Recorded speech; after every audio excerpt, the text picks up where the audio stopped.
नमस्कार दोस्तों, स्वागत है आपका अपने चैनल मनुवाणी के ऊपर। राजस्थान के लोक देवताओं की चर्चा हो रही थी और राजस्थान के लोक देवताओं के अंदर अब अपने बात करने वाले हैं जिस लोक देवता की, उनका नाम है लोक देवता कल्लाजी राठौड़। कल्लाजी राठौड़ कल्लाजी राठौड़ जो है ये राठौड़ थे, राठौड़ वंशीय राजपूत थे और इनका जो जन्म है वो सामियाना गांव में हुआ। सामियाना गांव जो है नागौर और जोधपुर की सीमा पर है। नागौर के सामियाना गांव में जन्म हुआ था किसका? अपने कल्लाजी राठौड़ का। और कल्लाजी राठौड़ के जो पिता हैं इनका नाम था आस सिंह। पिता का नाम था आस सिंह। और कल्लाजी राठौड़ की जो विशेष बात है कि कल्लाजी राठौड़ जो है मीराबाई के भतीजे थे। आपको पता होगा कि मीराबाई जो है वो भी एक राठौड़ वंशीय राजपूत थी। मीराबाई के बचपन का नाम पेमल था, बाद में मीराबाई कहा जाता था। तो ये क्वेश्चन आ सकता है कि राजस्थान का ऐसा लोक देवता जो मीराबाई का भतीजा था तो कल्लाजी राठौड़। और कल्लाजी राठौड़ जो है इनको माना जाता है शेषनाग का अवतार। शेषनाग का अवतार कल्लाजी राठौड़ को इसलिए माना जाता है क्योंकि इनकी जो कुल देवी थी, मैंने बताया था राठौड़ वंश की कुल देवी कौन सी है? नागणसी माता। कल्लाजी राठौड़ को कोई नागों की दृष्टि से, सांपों की दृष्टि से कोई विशेष वरदान प्राप्त होने के कारण इनको शेषनाग का अवतार कहा जाता है। कल्लाजी राठौड़ की जो विशेष बात है वो एक और याद रखना कि कल्लाजी राठौड़ को योगी कमधन भी कहा जाता है। योगी कमधन इसलिए कहा जाता है क्योंकि योगाभ्यास, योग जो करते हैं अपने रामदेव बाबा का जो योग दर्शन है, पतंजलि ने दिया है योग दर्शन, योग की दृष्टि से योगाभ्यास के ज्ञाता होने के कारण इनको क्या कहा जाता है? योगी कमधन। आपने पढ़ा होगा चित्तौड़गढ़ जो दुर्ग है इसके अंदर 3 साके हुए थे। पहला 1303 में हुआ था, दूसरा 1534-35 में हुआ था, तीसरा 1567-68 में हुआ था। 1568 के तीसरे साके के समय आपने पढ़ा होगा कि मेवाड़ का महाराणा था उदय सिंह, और उदय सिंह चित्तौड़ छोड़कर यहां से भाग गया था गिरवा की पहाड़ियों में। गिरवा की पहाड़ियां हैं उदयपुर में। उदयपुर की तस्तरी नुमा पहाड़ियों को गिरवा की पहाड़ियां कहा जाता है। और चित्तौड़गढ़ जो उसने सौंपा था वो 2 बंदे थे, एक का नाम था जयमल मेड़तिया और एक का नाम था पत्ता सिसोदिया। पत्ता और जयमल को जब वो तीसरे साके में छोड़कर चला गया तो जयमल और पत्ता एक जो है उदय सिंह का जो मतलब सैनिक था एक, और जयमल जो है वो कल्लाजी राठौड़ का चाचा था और मेवाड़ महाराणा उदय सिंह का सामंत था। तो अपने सामंत को दुर्ग का कार्यभार सौंपकर उदय सिंह वहां से निकल गया। चित्तौड़ के तीसरे साके में केसरिया जिसने किया था, एक का नाम था जयमल और एक का नाम था पत्ता सिसोदिया। पत्ता या पत्ता सिसोदिया। अब देखिए यहां पर क्या होता है। जयमल अकबर के पास एक बंदूक थी संग्राम, उससे घायल हो जाता है। जयमल किसका चाचा था? कल्लाजी राठौड़ का। जयमल जब अकबर की संग्राम बंदूक से घायल हो जाता है तो इस अकबर की संग्राम बंदूक से घायल हो जाने के बाद कल्लाजी राठौड़ का चाचा जयमल आवाज देता है अपने भतीजे को, कल्ला कल्ला कल्ला। कल्लाजी राठौड़ को जब आवाज दी जाती है तो कल्लाजी राठौड़ क्या करते हैं? अपने चाचा को अपने कंधों पर बिठा देते हैं, दोनों हाथों में तलवार पकड़ाकर। दोनों हाथों में तलवार चाचा के पकड़ा दी और दोनों ही हाथों में तलवार खुद पकड़ ली। 2 हो गए 4, और दूर से देखने से ऐसे लग रहा था जैसे कोई 4 हाथों वाला देवता आ रहा है। इसलिए कल्लाजी राठौड़ का एक उपनाम याद रखना, 4 हाथों वाले लोक देवता। 4 हाथों वाले लोक देवता। क्वेश्चन ये भी आ सकता है चित्तौड़ के तीसरे साके में शहीद होने वाले देवता कल्लाजी राठौड़, मीराबाई के भतीजे कल्लाजी राठौड़ किसका अवतार है? शेषनाग का अवतार है। कल्लाजी राठौड़ को 4 हाथों वाले लोक देवता कहा जाता है। कल्लाजी राठौड़ का जो मुख्य मंदिर है वो रनैला गांव में है और रनैला पड़ता है साहब चित्तौड़गढ़ के अंदर। कल्लाजी राठौड़ की पत्नी का नाम था राजकुमारी कृष्ण कुंवर। राजकुमारी कृष्ण कुंवर जो है कल्लाजी राठौड़ की मृत्यु के बाद क्या हुई थी? सती हुई थी। ये क्वेश्चन कई बार पूछा जाता है निम्न में से कुछ लोक देवता की पत्नी सती नहीं हुई थी। तो एक तो कल्लाजी राठौड़ हो गए और तेजा जी, इन दोनों देवताओं की पत्नी क्या हुई थी, सती हुई थी। अभी हाल फिलहाल एग्जाम में क्वेश्चन आया था, निम्न में से किस लोक देवता की पत्नी सती हुई थी, तो ऑप्शन में था तेजा जी, कल्लाजी राठौड़ ऑप्शन में नहीं था। तो उस हिसाब से क्वेश्चन के हिसाब से आंसर क्या आना चाहिए, तेजा जी। तो कल्लाजी राठौड़ की मृत्यु के बाद उनकी पत्नी कृष्ण कुमार रुंडेला गांव में सती हुई थी। रुंडेला गांव पड़ता है साहब डूंगरपुर में। और कल्लाजी राठौड़ की जो मुख्य पीठ है, मुख्य मंदिर है, वो कहां पे है, रुंडेला चित्तौड़गढ़ में है, जबकि रुंडेला डूंगरपुर में है। कल्लाजी राठौड़ का एक अन्य मंदिर है सामलिया गांव में, और सामलिया गांव पड़ता है डूंगरपुर में, जहां पर कल्लाजी राठौड़ की काले रंग की मूर्ति है, जहां पर भील जो है, भील जनजाति के लोग केसर और अफीम चढ़ाते हैं, केसर और अफीम चढ़ाते हैं। किसके मंदिर में, कल्लाजी राठौड़ के मंदिर में। पिता का नाम आस सिंह था, विक्रमी संवत 1601 को जन्म हुआ था। कहां पे, कल्लाजी राठौड़ का सामलिया गांव, सामियाना गांव नागौर में हुआ था।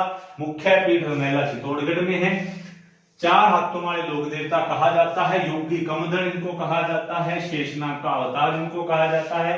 तीसरे साके में ये शहीद हुए थे, बहुत इंपॉर्टेंट है। डूंगरपुर बांसवाड़ा में सबसे ज्यादा बागड़ जो क्षेत्र है डूंगरपुर बांसवाड़ा का, वहां पर सबसे ज्यादा पूजे जाने वाले देवता जो है वो कल्लाजी राठौड़ी है। उसके बाद लोक देवता है देव बाबा। लोक देवता देव बाबा का जो जन्म है वो नंगला गांव में हुआ था। नंगला गांव को नंगला जहाज भी बोलते हैं, और ये पड़ता है भरतपुर में। अब देव बाबा की बात सुन लो। देव बाबा को ग्वालों का देवता कहा जाता है। क्वेश्चन आ सकता है, किस देवता को ग्वालों का देवता कहा जाता है, तो ये आपने याद रखना, ग्वाल है जो ये गाय भैंस बकरियां चराने वाले जो होते हैं, ग्वालों के देवता किसको कहा जाता है, याद रखना, देव बाबा को कहा जाता है। उसके बाद देव बाबा का जो वाहन है वो भैंसा या पाडा होता है, भैंसा या पाडा होता है। किसका वाहन, देव बाबा का। देव बाबा का जो मेला है चैत्र शुक्ल चौथ और भाद्रपद शुक्ल चौथ को बनता है। चैत्र शुक्ल चौथ और भाद्रपद शुक्ल चौथ को बनता है नंगला गांव भरतपुर में, जहां पर इनका मुख्य मंदिर है। और इस मेले में ग्वालों को भोजन खिलाया जाता है, जिसे ग्वाला जिम्मन दावत कहा जाता है। और देव बाबा जो है, इनकी एक बात और याद रखना, देव बाबा की बहन के बारे में उल्लेख मिलता है कि इनकी बहन का नाम इलाती था, और इन्होंने अपनी बहन का भात जो है खुद के मरने के बाद भी भर दिया था।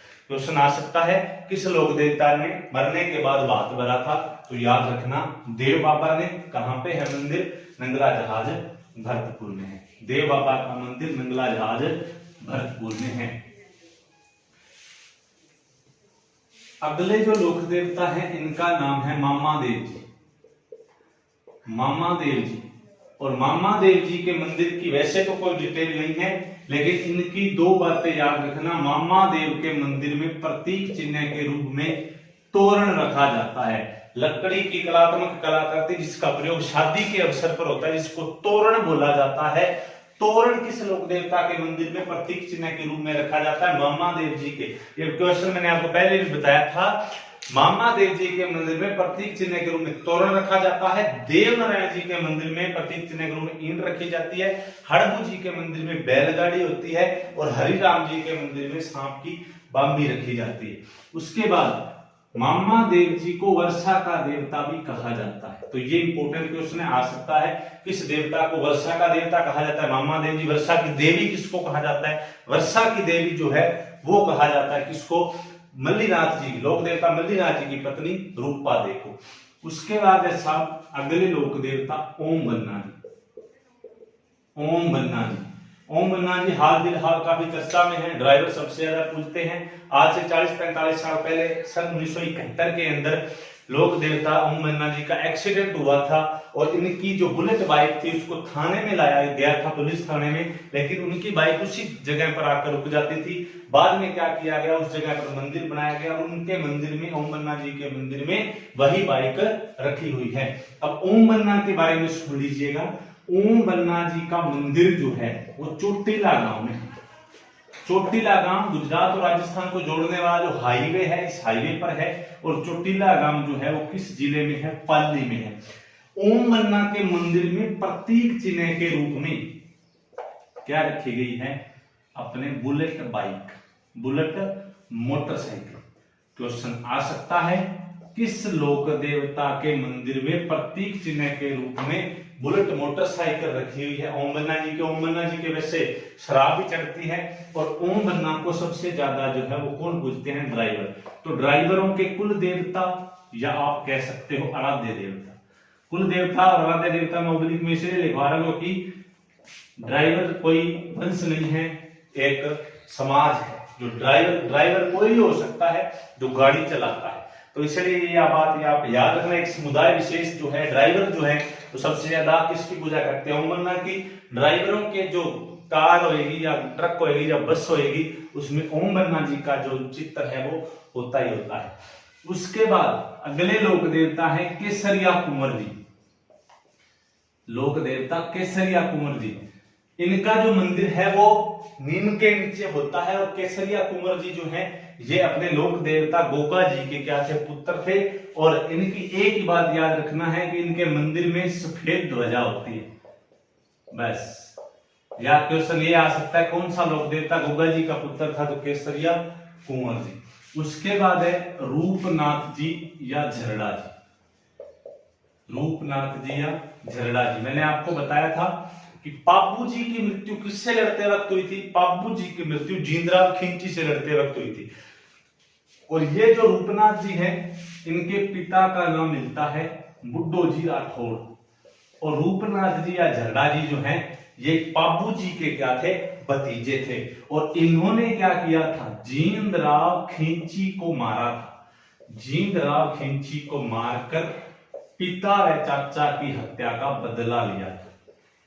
पिता व चाचा की हत्या का बदला लिया था। क्वेश्चन आ सकता है पापू जी के भतीजे का नाम क्या था? रूपनाथ जी झरड़ा जी।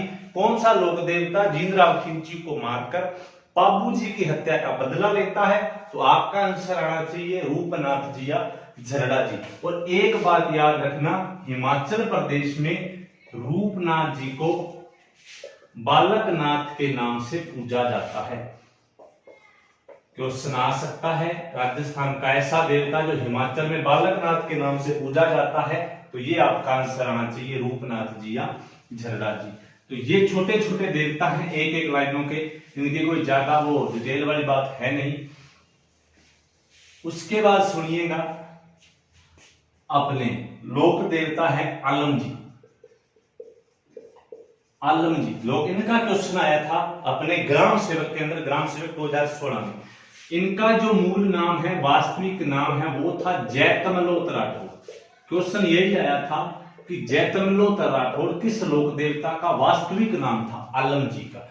और आलम जी का जो मंदिर है वो मैंने कल एक जगह का जिक्र किया था मल्लीनाथ जी के अंदर, गुड्डा मल्लानी, जो तिलवाड़ा के अंदर पड़ता है। गुड्डा मल्लानी जो बाड़मेर है यहां पर इनका मुख्य मंदिर है। और गुड्डा मल्लानी बाड़मेर को घोड़ों का तीर्थ कहा जाता है। तो ये चीज भी आपने याद रखनी है, घोड़ों का तीर्थ किसे कहा जाता है? गुड्डा मल्लानी को। गुड्डा मल्लानी कहां पे है साहब? बाड़मेर के अंदर। उसके बाद छोटे से देवता है फत्ता जी। फत्ता जी जिनका मंदिर है सांथू गांव में, और सांथू गांव पड़ता है जालोर। फत्ता जी का मंदिर है सांथू गांव जालोर में। और एक इनकी फत्ता जी की एक विशेष बात आपने याद रखनी है, वो क्या? लुटेरों से गांव की रक्षा करते हुए शहीद हो गए थे। क्वेश्चन आ सकता है ऐसा लोक देवता कौन सा है जो अपने गांव की लुटेरों से रक्षा करते हुए शहीद हो गया था? तो आपका आंसर होना चाहिए फत्ता जी। फत्ता जी ऐसे लोक देवता है। हर देवता की अलग अलग यूनिक विशेषता है। आगे लोक देवता है हरिराम जी। हरिराम जी का जो मंदिर है वो है जोरडा गांव में, और जोरडा गांव पड़ता है नागौर में। जोरडा गांव नागौर में हरिराम जी का मंदिर है। और हरिराम जी के मंदिर में जो प्रतीक चिन्ह के रूप में जो है वो सांप की बांबी रखी जाती है। सांप की बांबी जिसको कांजड़ी बोलते हैं, सांप का जो मांस होता है उसको कांजड़ी बोलते हैं, वो इनके मंदिर में प्रतीक चिन्ह के रूप में रखी जाती है। और हरिराम जी के पिता का नाम याद रखना, राम नारायण। क्वेश्चन आ सकता है हरिराम जी के पिता का नाम क्या था? राम नारायण। और माता का नाम था चंदनी देवी। माता का नाम था चंदनी देवी और हरिराम जी के गुरु का नाम भी याद रखना भूरा था। क्या नाम था? हरिराम जी के गुरु का नाम था भूरा। तो हरिराम जी का मंदिर कहां पे है? जोरडा नागौर में है। उसके बाद है वीर बिक्का जी। वीर बिक्का जी जाखड़। जाखड़ जो जाट होते हैं उनके अंदर सबसे ज्यादा जो, वैसे तो जाटों में सबसे ज्यादा लोकप्रिय जो है वो कौन होते हैं? तेजा जी होते हैं लोक देवता, लेकिन जाखड़ जो जाट है उनमें सबसे ज्यादा जो है वो बिक्का जी पूजे जाते हैं। और बिक्का जी का जन्म हुआ था रिड्डी गांव में, और रिड्डी गांव पड़ता है साहब बीकानेर में। बीकानेर के रिड्डी गांव के अंदर डूंगरगढ़ तहसील के रिड्डी गांव में जन्म हुआ था बिक्का जी जाखड़ का। और बिक्का जी के पिता का नाम मिलता है मोहन जाखड़। पिता मोहन जाखड़ व माता सुल्तानी की संतान थे कौन? बिक्का जी। और बिक्का जी का जो मुख्य मंदिर है वो बीकानेर की डूंगरगढ़ तहसील के बिक्का गांव में है। रिड्डी और बिक्का दो अलग अलग गांव हैं थोड़ी थोड़ी दूरी पर, जिसको रिड्डी बिक्का बोल देते हैं। इकट्ठे रहे दोनों। रिड्डी बिक्का गांव में इनका मंदिर है, जहां पर हर वर्ष मेला लगता है इनकी याद में 14 अक्टूबर को। 14 अक्टूबर को हर वर्ष बिक्का जी का मेला लगता है। जाखड़ों के कुल देवता कौन है? बिक्का जी जाखड़ हैं। तो ये चीज भी आपने याद रखनी है। एक एक लाइन के देवता है, फिर भी एग्जामों में आते हैं। अलम जी एक ही लाइन के देवता है। मंदिर कहाँ है? गुड्डाम रानी बाड़मेर में। या दूसरा क्वेश्चन वास्तविक नाम क्या था? जैतमलोत राठौड़। तो ये ग्राम सेवक में क्वेश्चन आया था। जैतमलोत राठौड़ किस लोक देवता का वास्तविक नाम था? तो अलम जी का। उसके बाद सुनिएगा आगे लोक देवता है भूरिया बाबा। भूरिया बाबा का ही दूसरा नाम है गौतमेश्वर महादेव। गौतमेश्वर महादेव। भूरिया बाबा का जो मंदिर है वो प्रतापगढ़ के अंदर है। जगह है अरनोद। अरनोद प्रतापगढ़ में भूरिया बाबा का मंदिर है। और भूरिया बाबा जो है मीणा जो जनजाति होती है, इस मीणाओं के कुल देवता या आराध्य देवता होते हैं। मीणाओं के आराध्य देवता या कुल देवता होते हैं। दक्षिण के जो मीणा है डूंगरपुर बांसवाड़ा के, यहाँ के मीणाओं को ढेड़िया मीणा कहा जाता है। ढेड़िया मीणाओं के आराध्य देवता है कुल देवता कौन है? भूरिया बाबा। और मीणा इनकी कसम खाकर झूठ नहीं बोलते हैं। मीणा इनकी कसम खाकर झूठ नहीं बोलते हैं। और एक बात याद रखना, भूरिया बाबा के मंदिर में पुलिस वाले को वर्दी के अंदर जाने नहीं दिया जाता है। तभी जाएगा अगर वो सिविल वर्दी में हो। क्यों? क्योंकि उसी की फिर वर्दी भूरी होती है, उधर से भूरिया बाबा है, तो दोनों का तालमेल नहीं बैठता। क्योंकि राज एक का ही होगा भूरों में, और वो किसका होगा? भूरिया बाबा का। तो क्वेश्चन आ सकता है किस लोक देवता के ऐसे मंदिर में? वैसे तो इस मंदिर में तो जा सकता है अरनोद में, लेकिन इनका एक अन्य मंदिर है पोसलिया गांव में। और पोसलिया गांव पड़ता है सिरोही में। पोसलिया गांव सिरोही के अंदर इनका जो मंदिर है वहां पर वर्दीधारी पुलिस वाला नहीं जा सकता है। क्वेश्चन आ सकता है किस लोक देवता के मंदिर में वर्दीधारी पुलिस वाला नहीं जा सकता? तो भूरिया बाबा के मंदिर में। भूरिया बाबा का मंदिर कहां पे है? अरनोद में है। अरनोद कहां पे है? प्रतापगढ़ में। अन्य मंदिर कहां है? पोसलिया गांव सिरोही में। किस लोक देवता के मंदिर में प्रतीक चिन्ह के रूप में सांप की बांबी रखी जाती है? हरिराम जी। जाखड़ों के कुल देवता कौन है? बिक्का जी जाखड़ है। उसके बाद छोटे छोटे देवताओं की आगे मैं बात करूं, उसके बाद है डूंग जी और जवार जी। डूंग जी जवार जी जो है ये आपस में चाचा भतीजा थे, और इनकी पूजा इकट्ठे ही होती है। और इनको कहा जाता है बलजी और गुरजी। बलजी और गुरजी के नाम से भी इनको जाना जाता है। और इनका जो मंदिर है, इनका जो मंदिर है वो है अपने बठोट पटोदा सीकर में। बठोट पटोदा सीकर के अंदर इनका मंदिर है। किसका? डूंग जी और जवार जी का। और डूंग जी जवार जी जो है आपस में चाचा भतीजा थे। आपस में चाचा भतीजा थे। और ये धड़ायती का काम करते थे। धड़ायती का काम का मतलब होता है अमीरों से तो धन लूटते थे और गरीबों में बांट देते थे। 1857 की क्रांति के अंदर चर्चा में रहे थे डूंग जी जवार जी। अंग्रेजों की नाक में दम कर दिया था इन्होंने। तो क्वेश्चन आ सकता है 1857 की क्रांति के देवता किसे कहा जाता है? तो याद रखना डूंग जी और जवार जी को कहा जाता है। उसके बाद आगे लोक देवता है जुझार जी। लोक देवता जुझार जी। लोक देवता जुझार जी का जन्म हुआ था इमलोहा गांव, और इमलोहा गांव पड़ता है साहब कहां पे, सीकर में। जबकि जुझार जी का जो मंदिर है वो सियालोदड़ा में है, और सियालोदड़ा भी कहां पे है, सीकर में है। और जहां पर इनका हर वर्ष लगता है मेला, और इनका मेला लगता है चैत्र शुक्ल नवमी को, राम नवमी को। ठीक है साहब, ये अपने देवता है। डूंग जी जवार जी आपस में चाचा भतीजा है। डूंग जी जवार जी जो आपस में चाचा भतीजा है, और इनका जो मंदिर है वो कहां पे है, बठोड़ पटौदा सीकर में है। बठोड़ पटौदा का वेशभूषा में पढ़ेंगे लुगड़ा प्रसिद्ध है, बठोड़ पटौदा का ही वेशभूषा में पढ़ेंगे। और क्या प्रसिद्ध है, पोंचा प्रसिद्ध है, पीला पोंचा। ठीक है दोस्तों, मिलते हैं।